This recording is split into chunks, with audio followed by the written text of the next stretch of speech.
Yo, what is up, Crockxen clan members, Elysian League fans, and others who slump on this video? I'm SoresanCrockxen here with the week 3 matches. Now, there's one missing, and it's because these guys came in a little late. This is actually my second time recording this because somebody else had their match when I was supposed to have this uploaded, and because I wasn't able to finish editing yesterday, I'm adding it now. But the other match still hasn't happened up to this point of this recording, and it's not going to happen for another like 2 hours, and I'm not going to keep waiting. I want this video to go up today. Jack versus Demonic will not be in this week's video.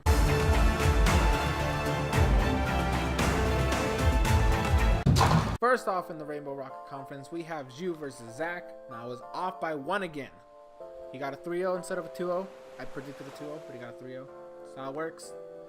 I love how I said that Celesteela is probably the biggest answer to most of Zhu's team, and he doesn't even bring it because, like, you know what? I'm going to just go against everything Soresen said. I'm going to bring Tokoromaru instead of Celesteela just for the mind game purposes.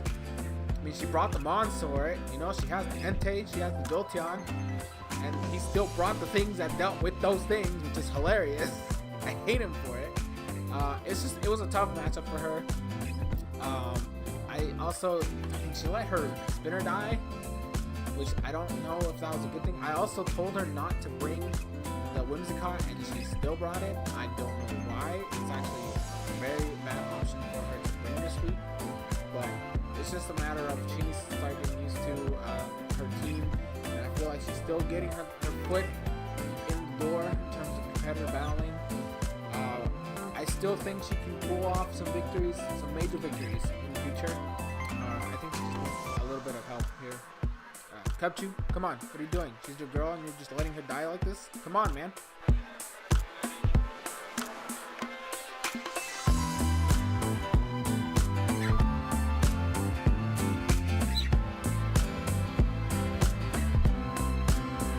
Alright, next up we have Savacart versus Matrix. This one was one of those tougher matchups I had mentioned in the previous week. I told her that Sock was going to be a huge problem, as you can clearly see. It knocked off Mimikyu's item regardless of the disguise. She also brought both ghost types, even though I only recommended one of them, and I also said not to bring Guzzlord because of how much like fairy moves he had to deal with. And I kind of wanted to see 2 water types here, you know, whether the Milotic and the Slowbro actually did a lot of work together in this battle, and I feel like without both of them here, it was kind of like not the best option. And as well, like I said, the Roserade was like the best answer to the Azumarill and the Shaman, and she kind of like let it weaken by itself, which is not the best option. She didn't bring Trick Room this week, which, you know, I'm kind of sad that I wasn't able to see. Also, because of the whole trapping thing, she kind of let her the blade go down very, very easily, which wouldn't have happened otherwise.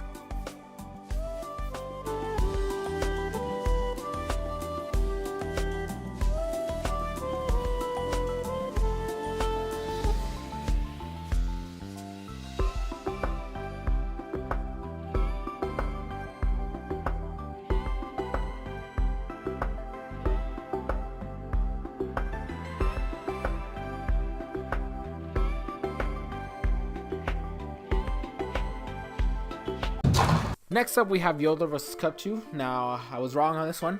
I said that Cupchu had this 2-0, but Yoda actually got the 2-0 victory in this one. And I have to say, it might have been because of a misplay on Cupchu's part.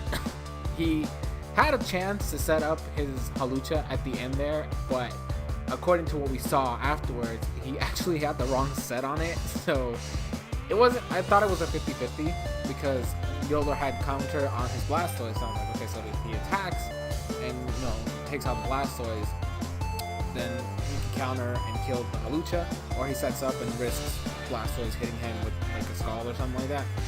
But it wasn't. It wasn't a 50-50 because it just didn't have the right set, which is kind of disappointing because other than that, this was a fantastic match. I really loved it. It's one of my favorite matches all season long. I know it's only been 3 weeks, but it's like out of all the matches we've had so far, this is by far one of my favorites.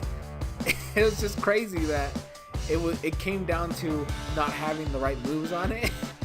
But other than that, like, Yodeler played phenomenally. I actually can't even go against him in future previews at this point, even without matchups, because he's been winning a lot of these matches that I thought he was going to lose. Like, I practice with him a lot because, you know, he asked me for help and, you know, team practice and all that stuff. And, like, I can't say no because he shows so much progress, and I'm very, very proud of him because of this. So, Yodeler, you deserve this.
Zen versus Alfonso.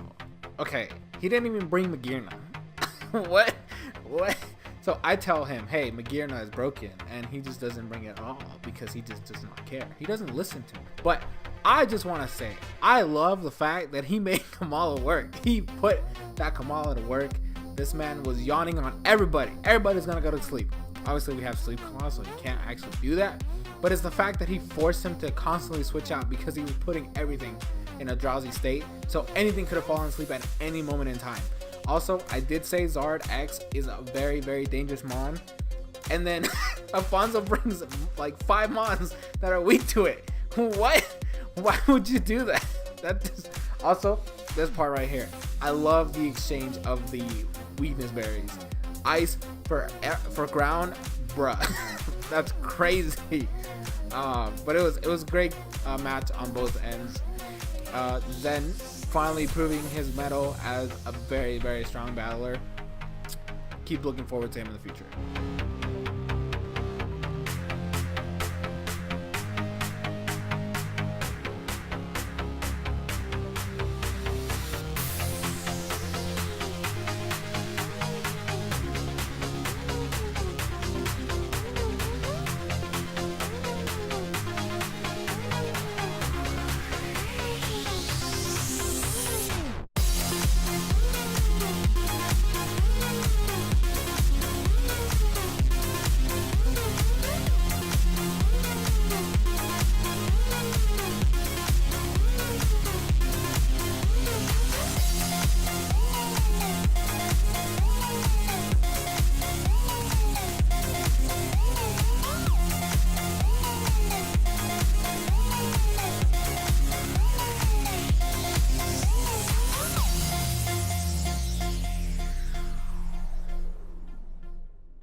Starting off the Ultra Recon Squad Conference, we have Infinite versus Nick.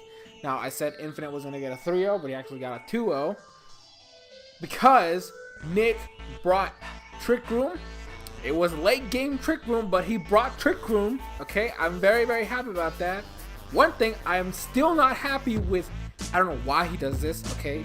Necrozma, it has such vast options in moves, yet he only brings one attacking move against opponents that have mons that can deal with that one attacking move. Last week, it was Dark types. This week, it was a Starmie. Starmie could literally switch in on the Necrozma whenever it wanted, because he didn't have a move to hit it with. You could have had Dark Pulse. You had okay, first of all, well, I don't know why both of these players decided to have Toxic on like everything, but they did. It was ridiculous. You don't need Toxic on the Necrozma at all. If you have Alamomola, just have Toxic on that thing. I don't understand the reason of having Toxic on the Necrozma. Give it more moves. You're literally hindering your Mon by only having one attacking move. Okay, this is not Zygarde who could just spam 1,000 arrows whenever it wants. You have Zygarde right there, which is why I'm making that comparison. The Necrozma needs its options, especially if we're gonna go for a Trick Room setter. Give it more moves so it can take advantage of being under Trick Room. You know, you can attack everything you want. Also, Infinite. I would have loved to see Roost on your Kieran B, and also a physical electric move. You could have had Fusion Bolt, man. That was like perfect coverage right there. Fusion Bolt, the Ice Beam, and your Earth Power, and you were good. You had Roost to recover HP, you were solid. You didn't do that, but that's okay. It's just an option for the future. Start thinking about that.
Will versus Super Shy Guy. Will did the Will. He got a 5-0 victory here. How is this fair? I see Will's gonna be our MVP this season. I just feel like that's the way it is. Because at this point, he does whatever he wants and he gets these ridiculous wins out of nowhere. I mean, obviously they're not out of nowhere because he plans for some of the stuff to happen. I'm just saying, how do you get a 5-0 on somebody after getting a 6-0 week one? Right? You're stop! I do also want to say Super Shy Guy kind of messed it up himself. He had him on to deal with Como, especially after a setup, and he just let it die. I don't know why you decided to do this. That was the worst option you could have done. I don't agree with the fact that you did that either. You have one Mon that's there to stop Como for setting up, and then you just let it die. I think if you had saved it, you might have had at least a higher chance to make this a lower differential. But the fact that you just let it get weakened, which was the first mistake, you didn't get rid of Ox at any moment in time, and then you just let it die. You were destined to lose. That's the worst thing about it. Like, after you let Quagsire die, you were destined to lose this battle. Enough said.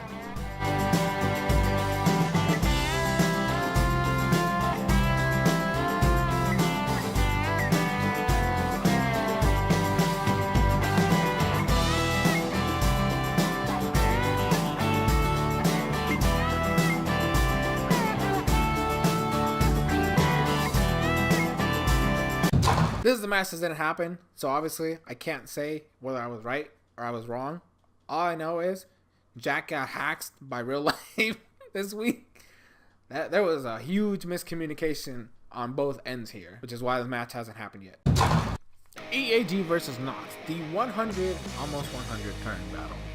It was like 80 something, ridiculously long, even longer watching it live. Can I just say, first off, he didn't bring the Mammoth line, which I expected EAG to bring. but it's okay because it still won. There was a little bit misplays between the two players, mainly on Nox's side. I don't think having Skull, or even using Skull on Vaporeon is ever a good idea when Mantine's literally a free switch in at any moment in time. I think if you got Toxic, you should have gone for that instead. Also, I think you misplayed Fable. It was literally the thing that won you the game, and then you let it get heavy slammed by Mega Aggron, which I even did some calcs, but since I knew you weren't max defense, you weren't gonna live that. There was no way to win. In fact, I kind of recommended you should have probably done some calcs with it, considering how long the match was. I also told you not to bring the trap pinch because it wasn't gonna work this time. You still brought it. I don't know why. And also the fact that you didn't have leftovers on Registeel, which I think was a big misplay because you literally Registeel beat Sylveon and Crest and Mantine by itself single-handedly if you had leftovers, because you literally just sit there and stall all three of them because they can't poison you. At most, a Mantine can burn you with Scald, but because of how little, I think it's like 6% now that burn does to you, you actually win that exchange because he was toxic, and if you get rid of Sylveon, you get there. Especially if you had Iron Head, I think that would have been a much better move to have on it than, I didn't even know, you had what, Stealth Rocks, Protect, Toxic, and Earthquake. I don't know if that was the correct moveset, especially since you had rocks on Deoxys already. I don't think you need two rockers. I don't think, actually, that was a huge misplay on your part. But either way, close match. You got a lot closer at EAG, even without a dedicated wall breaker. You still brought it down. Like, you still won. It was a slow, draining victory, but you won. I gotta give you that at least. I thought Nox was gonna win this because he had the better team, or at least matchup wise, I felt like he had the better team. But misplays here and there, and not having the correct move sets on some of these mons kind of hindered him a little bit.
Last but not least, the cross-conference match between Saigai and Kraft.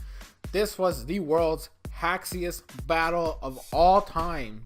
Jesus, what is this? I don't know who, like what god Saigai prayed to, but that was, he had all the luck in the world. Like, I don't know what he did. I don't know, maybe it was Kraft, maybe he broke like 17 mirrors for all I know. This match, I can't even talk about. All I know is I was right. I said somebody was going to get a 2-0 victory, and that's what happened. Somebody got a 2-0 victory. I didn't say which one, because I was not sure what was going to happen in this battle. I do want to say, like, before I finish this off, I think Ditto was the wrong bring. I told Kraft in preview not to bring it, because it was actually not a viable option this time. He copied Serb, and then Moltres came in and said, I laugh at your setup. I laugh at your setup. I didn't even think he was max specially defensive, and he still took that like a champ. I just don't think it was worth it. to be honest. I don't think Ditto was a good bring this week, because Saigai has so many answers for his own mons.